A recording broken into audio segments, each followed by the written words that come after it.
இன்னைக்கு நாங்க உங்களோட ஒரு ரொம்பவே முக்கியமான நெஞ்சத்தொடும் ஒரு படத்தை பத்தி பேச வந்திருக்கேன். இந்த படத்தோட பேரு தீப்பந்தம். இது ஒரு சாதாரண சினிமா கிடையாது. இது இலங்கை தமிழர்களோட வெளிய அவங்களுடைய வரலாற்று அவங்களுடைய உணர்வுகளை வெளிக்காட்டும் படம். இந்த படம் இலங்கை தமிழர்களாலேயே உருவாக்கப்பட்டு இலங்கை தமிழர்களை நடிச்சு அவங்களுடைய மண்வாசனை மாறாத மொழிநடையில பேசப்பட்டிருக்கின்ற ஒரு அசல் படைப்பு. படத்தோட மையக்கருவே யாழ்ப்பாண நூலக எரிப்பு சம்பவத்துல இருந்துதான் ஆரம்பிக்குது.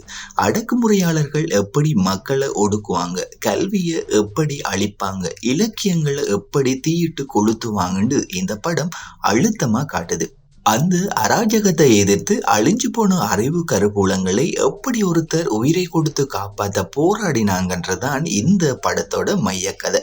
படத்துல ஒரு வயசான ஒருவர் இருப்பார். அவரோட வீட்டுல 4 இளைஞர்கள் தங்குவாங்க. ஒரு பிரச்சனை காரணமா திடீரென்று அவர் அந்த இளைஞர்களை வீட்டை விட்டு வெளியேற சொல்ல அடுத்த நாளே அவர் உயிரோடு இருக்க மாட்டார்.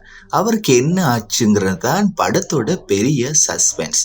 ஆனா இது வெறும் சஸ்பென்ஸ் படம் மட்டும் இல்லைங்க. இதுக்குள்ள இலங்கை தமிழர்களோட சில நம்பிக்கைகள், அவர்களுடைய வாழ்வியல் போராட்டங்கள், கலைகள் எப்படி அரசியல்மயமாக்கப்பட்டதுன்னு பல உணர்வு பூர்வமான விஷயங்களை இயக்குனர் ராஜ் சிவராஜ் ரொம்ப அழகா நேர்மையா சொல்லியிருக்காரு. முக்கியமா சொல்லணும்னா ஒவ்வொருத்தரின் நடிப்பு அவ்வளவு இயல்பு. கே கமலின் ஒளிப்பதிவு, பூவன் மதீசனின் இசைன்னு எல்லாமே படத்துக்கு பெரிய பலம்.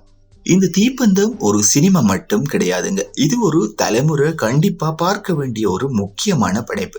வரலாற்று வலிகளை உணர்வுகளை நமக்குள்ள கடந்து வந்த ஒரு வேலை. மே 31 இலங்கையில ரிலீஸ் ஆகி இப்போது நல்ல வரவேற்பை பெற்று வருது.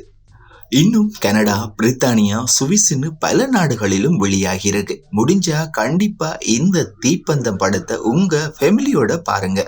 இந்த வீடியோவை உங்களுக்கு பிடிச்சிருந்தா லைக் பண்ணுங்க, உங்க ஃப்ரெண்ட்ஸுக்கு ஷேர் பண்ணுங்க. நம்ம சேனலுக்கு சப்ஸ்கிரைப் பண்ண மறந்துடாதீங்க.